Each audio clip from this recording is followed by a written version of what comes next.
আর কদিন পরেই লোকসভা নির্বাচন। বিভিন্ন জায়গায় চলছে বিভিন্ন দল থেকে অন্য দলের যোগদান পর্ব। শনিবার গোঘাট 1 নম্বর তৃণমূল কংগ্রেস কার্যালয়ে আরামবাগ সাংগঠনিক জেলা তৃণমূল কংগ্রেসের সভাপতি রামেন্দু সিংহ রায়ের হাত ধরে পঞ্চায়েতের জয়ী নির্দল প্রার্থী সহ গোঘাটের 2টি ব্লকের মোট 15 জন তৃণমূলে যোগদান করলেন। জানা গেছে, গোঘাট পঞ্চায়েতের কামচেগ্রাম নির্দল থেকে জয়ী প্রার্থী অভয়া মালিক তৃণমূলে যোগদান করেন। রামেন্দু সিংহ রায় ছাড়াও উপস্থিত ছিলেন গোঘাট 1 নম্বর পঞ্চায়েত সমিতির সভাপতি বিজয় রায়, সহ সভাপতি নারায়ণ চন্দ্র পাজা, গোঘাট 2 নম্বর পঞ্চায়েত সমিতির সভাপতি শামিনা বেগম, সহ সভাপতি চঞ্চল রায় ছাড়াও অন্যান্য কর্মাধ্যক্ষ ও তৃণমূলের নেতাকর্মীরা।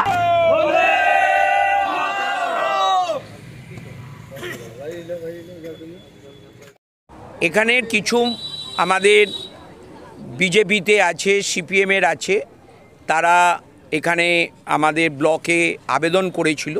আমাদের দলের একটা নির্দিষ্ট নিয়ম নীতি আছে, কিছু ব্লক পর্যায়ে জয়েন্ট হয়, কিছু জেলা পর্যায়ে হয়, কিছু আমাদের স্টেট পর্যায়ের হয়। তা আজকে এটা ব্লক পর্যায়ের ওদেরকে আমরা আমাদের দলে করে নেব। সেটা ওরা নিজেদের ভুল বুঝতে পেরেছে। সবথেকে বড় কথা, মমতা বন্দ্যোপাধ্যায়ের উন্নয়নে সামিল হতে এসেছে। আগামী দিনে তৃণমূলের পতাকা ধরে ওরাও এই গোঘাট 1-2-তে তৃণমূলের ভোট আরও বেশি করে যাতে মানুষ দেয় তার জন্য সক্রিয় ভূমিকা নেবে। আমাদের দলের কর্মী হয়ে, আমাদের দলের লোকাল নেতৃত্ব হয়ে এরা কাজ করবে। সব মানুষই এইভাবে তৃণমূলের পতাকা তলে চলে আসবে। 161 নম্বর বুথ থেকে দাঁড়িয়েছিলাম। কোন জায়গায়? কামচে। হঠাৎ নির্দল ছেড়ে দিয়ে তৃণমূলে যোগদান? আমি তৃণমূলেরই কর্মী ছিলাম, তৃণমূলকে আমি ভালোবাসি, তাই তৃণমূলে যোগদান করলাম। আবার নির্দল থেকে কি জয়ী হয়েছিলেন? হ্যাঁ, জয়ী হয়েছিলাম। বলছি, নির্দলে দাঁড়িয়েছিলেন কোনরূপ টিকিট না পাওয়ার কারণে? নির্দলে দাঁড়িয়েছিলেন কেন? মানে টিকিট না পাওয়ার কারণে নির্দলে দাঁড়িয়েছিলেন, তাই তো? গ্রামের মানুষ চেয়েছিল, তার জন্য আমি নির্দল থেকে দাঁড়িয়েছিলাম। এখন তৃণমূল কংগ্রেসে যোগদান করে কি করতে চান? দেশে আরো যাতে দিদি এগিয়ে যায়, তার জন্য দিদিকে আমরা ভালোবাসি, দিদির হাত ধরতে চাই, আরো দিদির হাত শক্ত করতে চাই, তার জন্য তৃণমূলে আবার জয়েন করলাম। আপনার নাম? আমার নাম অভয়া মালিক।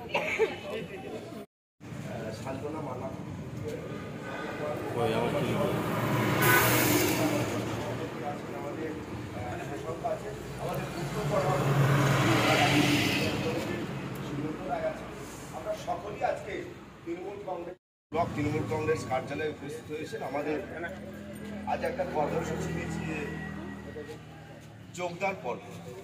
সেখানে আমাদের আরামবাগ সাংগঠনিক জেলার সম্মানীয় সভাপতি রামেন্দু সিংহ রায় মহাশয় উপস্থিত আছেন আমাদের এই 2 নম্বর ব্লক। নিউনুর সোফা সেন্টার। এখানে সমস্ত রকম সোফা পাইকারি ও রিটেলে বিক্রয় করা হয়। সমস্ত সোফা নিজস্ব কারখানায় তৈরি করা হয়। প্রোপাইটার হানিফ হোসেন খাঁ ও রুহুল হোসেন খাঁ, বড়ডোঙ্গল হাটতলা সিনেমা হলের সন্নিকটে, হুগলি।